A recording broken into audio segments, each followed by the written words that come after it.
Hello दोस्तों, नमस्ते, सत श्री अकाल। स्वागत है आपका एक के रिएक्शन में। और आज हम बात करने जा रहे हैं डॉक्टर जाकिर नाइक की। तो डॉक्टर जाकिर नाइक जो है, he is like one of the personalities जिनको बहुत ज़्यादा नॉलेज है हर रिलीजन के बारे में, चाहे वो हिंदू धर्म हो, चाहे वो इस्लाम तो है ही है, चाहे वो जैन धर्म हो, चाहे वो क्रिश्चियन हो, तो बहुत vast level of knowledge and area है उनके बारे में। एंड बेसिस ऑन दैट वो कमेंट करते हैं। वो अपने कई डिबेट्स में, कई बयान्स में जो हैं, वो इस तरह के रिलीजन रेफरेंसेस दे दे के वो लोगों को एक्सप्लेन करने की कोशिश करते हैं, उनके सवालात जवाबात करते हैं। तो क्योंकि वो एक डिबेट शो भी चलाते हैं, तो बहुत ज़रूरी होता है जब तक आपको इन सारे इंस्क्रिप्शंस, रिलीजन्स का नॉलेज ना हो, आप डिफरेंट रिलीजन्स को फेस कर रहे हो और आप उनके सवालों के जवाब दो।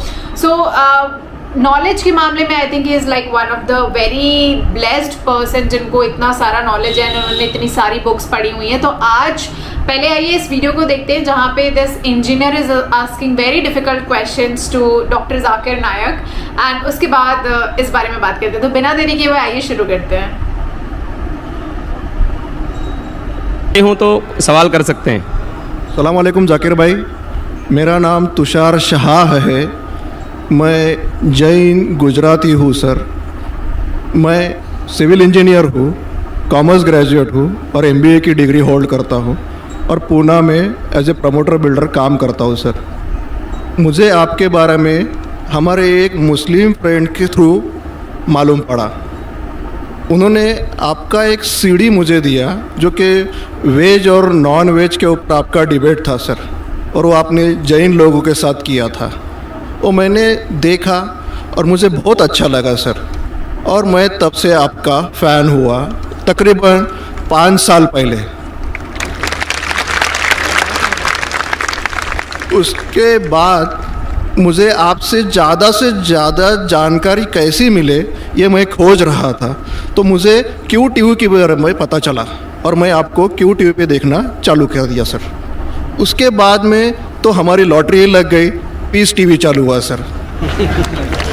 पीस TV तो 24 घंटे चलना चालू हुआ। और सर मैं यहाँ ब्रेक लेके बोलना चाहूँगा कि जितने भी जैन प्रिंसिपल्स हैं या जो भी राइट्स और रिचुअल जैन लोग फॉलो करते हैं, ये बचपन से लेके आज तक मैं समझने में फेल रहा हूँ सर। एक भी उनका प्रिंसिपल मुझे लॉजिकली एक्सेप्ट नहीं हो रहा है सर। ऑन द कॉन्ट्ररी, इस्लाम के जितने भी प्रिंसिपल मुझे मालूम पड़े, जो कि आपके थ्रू मालूम पड़े, 99.99% एक्सेप्ट हो रहे हैं, वो भी लॉजिकली सर। तो यहाँ दूसरी बात ऐसी हो रही है कि पीस TV के बारे में मैं थोड़ा आपकी परमिशन से बात करना चाहूँगा। मेरी एक रिक्वेस्ट है आपसे, कैन आई टॉक सर? सवाल थोड़ा मुख्तसर करें। हाँ जी, मुख्तसर ये नहीं, असल में क्या है, बहुत सारे भाई कतार में खड़े हुए हैं, बहनें भी हैं, सबको मौका दीजिए जाकिर साहब को सुनने का। इसलिए प्लीज़ आप पहले अपने टॉपिक पे आ जाइए। आप क्या कहना चाहते हैं? सर पता है मुझे, मैं 3 दिन से नंबर लगा रहा हूँ, आज नंबर लगा है सर। 3 दिन का बदला वसूल कर रहे हैं आप? जी नहीं सर, मुझे कुछ पीस TV के बारे में बात करना है, मुझे बात करने का मौका दिया जाए सर। ऐसा हुआ है कि पीस TV से मुसलमान लोगों को तो बहुत फ़ायदा होता नज़र आ रहा है, लेकिन उससे कहीं ज़्यादा फ़ायदा इस्लाम के बगैर जो मज़हब है उनको होता नज़र आ रहा है सर।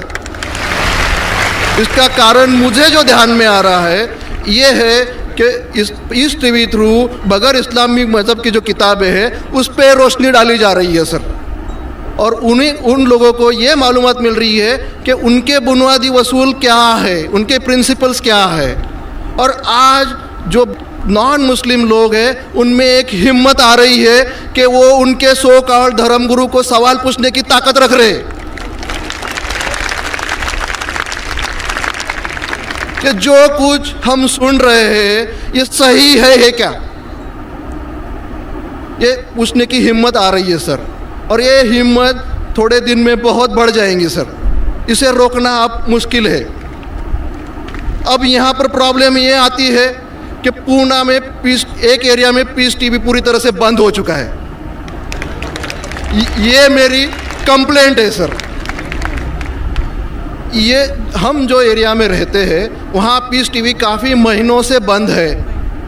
अभी चलाने वाले भाई जो है ये मुसलमान है और उनके अंडर में जो एरिया आता है वो पूरा ही मुस्लिम एरिया है सर।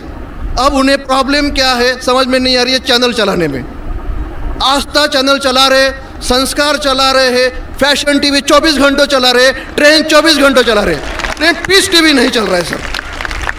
हमने उन्हें काफ़ी रिक्वेस्ट की, ईमेल भेजे, नोटिस भेजी, फिर भी कोई उसमें बदलाव नहीं आ रहा है। पीस टीवी चल नहीं रहा है। तो मुझे आपसे एक रिक्वेस्ट करनी है कि आप वो भाई से बात करें और उन्हें ये कहे कि पीस टीवी चलाने में आपकी प्रॉब्लम क्या है। क्योंकि कल एक भाई ने ये थोड़ी बात की लेकिन खुल के बात नहीं की। आपने उन्हें कहा कि आप एक 5-6 हज़ार की डिश लगा दो, पीस टीवी चल जाएगा। सर 5-6 हज़ार की डिश लगाने वाले की ताकत पुणे में 500 लोग रहेंगे, 5,000 लोग रहेंगे, लेकिन पुणे में बहुत गरीब लोग हैं जो कि ये अफोर्ड नहीं कर पाएंगे और उनका हक है कि ये पीस टीवी देखे करके। तो मेरी आपसे एक रिक्वेस्ट है कि आप वो भाई साहब का प्रॉब्लम क्या है वो देखें और पीस टीवी चालू करने के लिए रिक्वेस्ट करें। और अब मैं सीधे अपने सवाल पे आता हूँ सर। जैसे मैंने कहा कि जैन लोगों का एक भी प्रिंसिपल लॉजिकली मेरे समझ के बाहर है और इस्लाम के जितने भी प्रिंसिपल मैंने सुने हैं 99% प्रिंसिपल्स मुझे लॉजिकली एक्सेप्ट है सर। जो एक प्रिंसिपल में थोड़ी गड़बड़ाहट है वो मैं आपसे पूछने जा रहा हूँ सर। अगर मेरे से कोई गलती हुई तो प्लीज़ संभाल लेना सर मुझे। तो मेरा ये है कि every human being is born with free will and we are here to test for the life to come hereafter. ये एक प्रिंसिपल है सर, मुझे एक्सेप्ट है, मुझे कोई इसमें ये नहीं है। दूसरा प्रिंसिपल है सर तकदीर का, जहाँ मुझे थोड़ी गड़बड़ हो रही है। तकदीर का प्रिंसिपल जो मैं समझ रहा हूँ और जो मैंने सुना है वो ये है कि जो अल्लाह ने लिखा है करके आप कर रहे हो, ये जुमला गलत है। आप जो करने वाले हो वो अल्लाह को मालूम है करके अल्लाह ने लिखा है। I hope I am right sir. Correct. तो सर अगर जब फ्री विल का जो प्रिंसिपल है तो ये तो इसके साथ टैली हो रहा है सर। जबकि मैं देख रहा हूँ फ्री विल आप जो करने जा रहे हो यानी कि मुझे फ्री विल तो है करने में, ये प्रिंसिपल टैली हो रहा है। अब रहा प्रिंसिपल टेस्ट का। अब जब अल्लाह ने हमें यहाँ टेस्ट के लिए भेजा है तो आप यहाँ कह रहे हैं कि आप जो करने जा रहे हो वो अल्लाह को ऑलरेडी पता है और उन्होंने लिख के रखा है। तो मुझे ये समझ में आ रहा है कि हम आखिरत तक क्या करने वाले हैं, यानी सब लोग जो है क्या करने वाले हैं ये अल्लाह को पता है। ये एंड रिजल्ट अल्लाह को पता है, ऐसा मुझे लग रहा है। बिल्कुल बिल्कुल सही। आई एम ग्लैड सर, जो मैं समझ रहा था सही समझ रहा था। अब यहाँ बात ये आ रही है कि सर अगर वर्ल्ड कप क्रिकेट का रिजल्ट मुझे अगर फाइनल रिजल्ट मालूम है तो पूरा वर्ल्ड कप मुझे देखने की जरूरत क्या है? वेरी गुड, बहुत अच्छा सवाल। लगता है कि आप बहुत पीस टीवी देखते हैं। काफी देखता हूँ सर। आपने जिस तरीके से तकदीर को शॉर्ट में कहा, यस सर, बहुत कम मुसलमान यहाँ कह पाएंगे। मुसलमान को भी ये प्रॉब्लम है तकदीर क्या है, मैच करने का कि फ्री विल एंड तकदीर बहुत कम मुसलमान कह सकते हैं। और आपने इतने बड़े मजमे में कहा, मैं आपको कांग्रेचुलेट करता हूँ। Thank you sir. आपका आखिरी सवाल था कि अगर अल्लाह को पता है। Sir I have not yet finish my question sir, please जल्दी। हाँ जी हाँ जी हाँ जी सर, ये तो एक पार्ट था क्वेश्चन का। दूसरा पार्ट ये है कि अल्लाह को जब अगर मैं तो बनिया हूँ सर, मुझे मालूम पड़ा है कि इस्लाम एक्सेप्ट करके मुझे स्वर्ग मिलेगा या नर्क मिलेगा, कुछ न कुछ तो मिलना पक्का है। अब ये सब खेल में अल्लाह को क्या मिल रहा है ये मैं जानना चाहता हूँ सर। बहुत अच्छा सवाल। ये दूसरा सवाल है मेरा। और तीसरा, दोनों सवाल का जवाब दूंगा, तीसरा मत पूछिए सर। शॉर्ट ये नहीं तो लोग मुझे कहेंगे कि मैं ना इंसाफी। नहीं, इसी कनेक्टेड है सर, इसी से कनेक्टेड है। और सिर्फ आउट ऑफ क्यूरियोसिटी पूछ रहा हूँ, आप देना चाहे दे सकते, नहीं देना चाहे नहीं दे सकते। सर हमारा फैसला कैसा होने वाला है ये तो मुझे पता चल गया कि डूज और डोंट्स कुरान में लिखे, फॉलो करो, आपका फैसला हो जाएगा।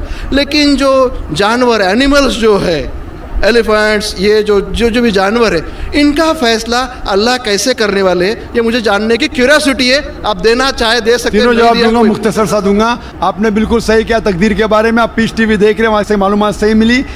आपके जो 3 सवाल थे, पहला सवाल तक अल्लाह जब जानता है ये सब होने वाला है तो ये खिलवाड़ क्यों होता है ना, कठपुतलियाँ। जब अल्लाह ताला सब जानते हैं तो हम लोग क्यों ये रचा रहे ड्रामा? डायरेक्ट क्यों ना मुझे जन्नत में डालता है, डायरेक्ट क्यों ना दोज़ख में डालता है? बहुत अच्छा सवाल। सबसे पहले ये सवाल कि अगर अल्लाह सुब्हानहू व तआला आपको बोलेगा अच्छा ये आदमी अच्छे काम करने वाला है, इसको जन्नत में डाला, ये आदमी बुरे काम करने वाला है, दोज़ख में डाला, और डायरेक्ट अगर दुनिया में आने के बिना जन्नत में डालेगा, दोज़ख में डालेगा, जन्नत में वाला तो एतराज़ नहीं करेगा, दोज़ख में डालने वाला कहेगा आप मुझे दोज़ख में क्यों डाल रहे, मैंने क्या गुनाह किया? अल्लाह ताला कुरान में ये लिखा है आखिरत के दिन में आप अल्लाह से ये नहीं कहेंगे क्या वो नाइंसाफ़ी कर रहे, आपके जिस्म आपके खिलाफ गवाही देंगे, आपके फेवर में गवाही देंगे, आपके आँख, आपके हाथ, आपके हर जिस्म के अंग अंग आपके फेवर और खिलाफ में गवाही देंगे, आपके आगे सब कुछ स्पष्ट रहेगा। तो आप अल्लाह से ये नहीं कहेंगे कि आप मुझे दोज़ख में क्यों डाल रहे, आप कहेंगे मुझे और एक मौका दो। अल्लाह कहेगा टेस्ट ख़त्म हो गया है। अगर डायरेक्ट आपको दोज़ख में डालेंगे तो आप कहेंगे अल्लाह ने, मिसाल के तौर पे अगर टीचर जानता है कि ये स्टूडेंट को फर्स्ट आने वाला है, ये स्टूडेंट फेल होने वाला है, अगर डायरेक्ट बोलेगा नो टेस्ट, आपको पास किया, आपको फेल किया, पास करने वाला एतराज़ नहीं करेगा, फेल करने वाला बोलेगा अरे आपने फेल क्यों किया मुझे, अरे आप तो बुद्धू है आपको, लेकिन फेल क्यों किया, इसलिए टेस्ट लेता है। अल्लाह ताला जानता है लेकिन आप उस पर एतराज़ नहीं किया आखिरत में, इसलिए टेस्ट ले रहा है। नंबर 2, अल्लाह को फ़ायदा क्या है? अल्लाह को शैतान ने उसको चैलेंज किया था कि मैं तेरे बंदे को भड़काऊंगा। चैप्टर नंबर 7 में लिखा गया है। तो अल्लाह कहता है कि मेरे बंदे को तू भड़का सकेगा ही नहीं, जो मेरे बंदे ने उसको भड़काएगा। इब्लीस कहता है मेरे पनिशमेंट को डिले करो, गिव मी रिस्पाइट, अल्लाह डिले कर लेता है। अल्लाह क्यों कर रहा है? क्योंकि अल्लाह ताला के लिए इंसान सबसे बेहतरीन मखलूक है, बेस्ट क्रिएशन। बाकी creation don't have free will, इंसान को फ्री विल है, तो ये सबसे बेहतरीन क्रिएशन है। उनको खुशी हो रही कि बाकी जो लोग हैं, आपका तीसरा सवाल भी इसमें आता है, जो फरिश्ते उनको चॉइस नहीं, जो अल्लाह कहता है मानना ही पड़ता है। जानवर को फ्री विल नहीं है, जो अल्लाह ताला कहेगा जानवर करेगा, फ्री विल नहीं। इंसान एक ऐसी मखलूक है, ऐसा क्रिएशन है जिसके पास फ्री विल है, इसीलिए उसे खुशी होती है कि मैं फ्री विल देने के बाद ये इंसान मेरी इबादत कर रहा है। Answer number 2। आंसर नंबर 3, ये टेस्ट जानवरों के लिए नहीं है, जानवर के लिए टेस्ट नहीं, सिर्फ इंसान के लिए और जिन के लिए। जानवर अगर किसने भी कोई गलत किया, एक जानवर ने दूसरे जानवर के खिलाफ कुछ सिंग मारी, तो आखिरत के दिन पे उसका बदला लिया जाएगा और उनको ख़त्म किया जाएगा। इन लोग स्वर्ग और नरक में नहीं जाएंगे। इंसान सबसे बेहतरीन मखलूक है, सबसे अच्छा क्रिएशन है, सिर्फ वो जन्नत या दोज़ख में जाएंगे। और सवाल के पहले जो आपने पूछा था कि वो मुस्लिम ऑपरेटर पीस टीवी नहीं दिखा रहा है, हम क्या करें? आप बिल्कुल सही कह रहे हैं कि मुसलमान से ज़्यादा गैर मुसलमान को फ़ायदा हो रहा है, इसलिए वो मुसलमान टेलीविज़न नहीं दिखा रहा है। और मैं कहता हूँ ना, कुछ लोग नाम के मुसलमान रहते, पैसे के रहते, वो बाकी चैनल शायद उन्हें पैसा देते, हम किसको पैसा देते नहीं। हम ना पैसे से किसी को खरीदते, ना किसी को इस्लाम फैलाते, ना चैनल को पैसा देते। गॉड टीवी जो क्रिश्चियन चैनल है, इंडिया में हर साल 28 करोड़ रुपीस दे, 28 करोड़ सिर्फ केबल ऑपरेटर्स को पैसा देती है। 28 करोड़, 28 करोड़, वो बजट भी नहीं सिर्फ इंडिया में दिखाने के लिए। हम पीस टीवी बोलते हमारा अमन का टीवी, हम आपको 1 रुपया देंगे नहीं, दिखाने का दिखाओ, नहीं दिखाने का मत दिखाओ। तो ये लोग पैसे के पुजारी, अब्दुल्ला ने अब्दुल रुपया है, ये मुसलमान हो ही नहीं सकता, जो भी है, मैं जानता नहीं कौन है। और आपको सजेशन, आप क्या कीजिए, बॉयकॉट करो उनको, बॉयकॉट करो, आप पर्चा निकालो, जो पीस टीवी नहीं दिखाता है हम केबल टीवी नहीं लेंगे। मैं जानता हूं कि बहुत से गैर मुसलमान केबल टीवी पे पीस टीवी दिखाते, जो केबल टीवी ऑपरेटर, मुझे पूना से कहा गया है, बहुत से गैर मुसलमान दिखाते, ये लोग सिर्फ नाम के मुसलमान हैं। इन लोग पीस टीवी देखेंगे तो सही लाइन पे आएंगे, खुद भी देखते नहीं और दूसरे लोग को देखने नहीं देते।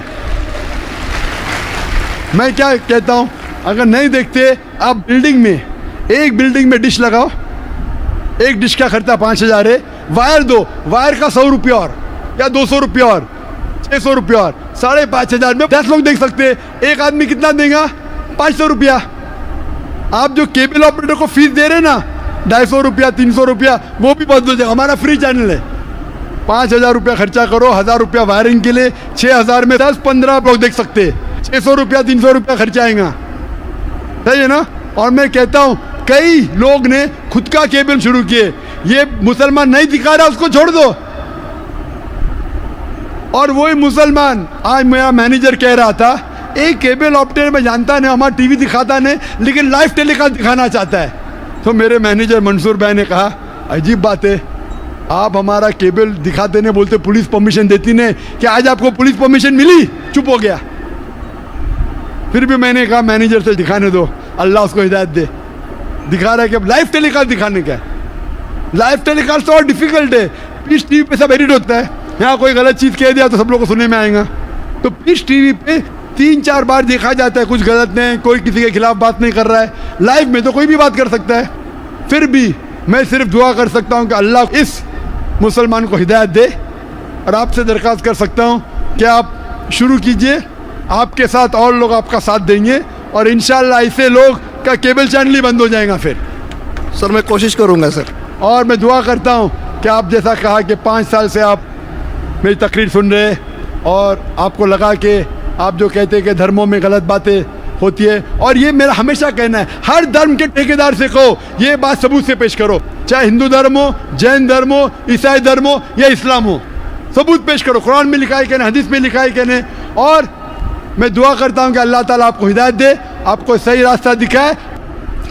तो दोस्तों देखा, नॉलेज मुझे लगता है फिर बहुत ज़रूरत है, और वही उन्होंने समझाने की यहाँ पे कोशिश की है। दैट इज़ वाई वी से कि knowledge is really important and one should have knowledge. कभी भी हम किसी भी चीज़ के बारे में बोल रहे हों, समझने की कोशिश कर रहे हो, तो उससे पहले it's always better to have the complete knowledge rather than having incomplete knowledge. और कई जगह ये कहा भी गया है कि incomplete knowledge is quite dangerous, कि अगर आपके पास नॉलेज ना हो वो चल जाएगा, लेकिन आधी अधूरी नॉलेज जो है वो जानलेवा साबित हो सकती है। तो शायद इसीलिए कहते हैं, जिस तरह से इन्होंने आंसर्स करे और जो क्वेश्चंस भी पूछे गए जो उन्हें नहीं समझ में आ रहे थे, तो कहीं ना कहीं नॉलेज का इसमें मैं कहूँगी बहुत बड़ा गेम है। आपको क्या लगता है, आपके क्या कमेंट्स हैं, वो ज़रूर मुझे कमेंट में शेयर करके बताइए, जो भी आपके views and opinions. And thank you so much कि इतनी इन्फॉर्मेटिव वीडियोज़ आप लोग मुझे सजेस्ट कर रहे हैं, एंड मैं उन पर रिएक्ट कर रही हूँ। बहुत अलग अलग डिफरेंट लेवल की नॉलेज एक्सप्लोर हो रही है, इकट्ठा हो रही है, बहुत अलग अलग चीज़ें पता चल रही। तो thank you, really thank you for all this. And मैं मिलती हूँ आपसे अगले वीडियो में, तब तक के लिए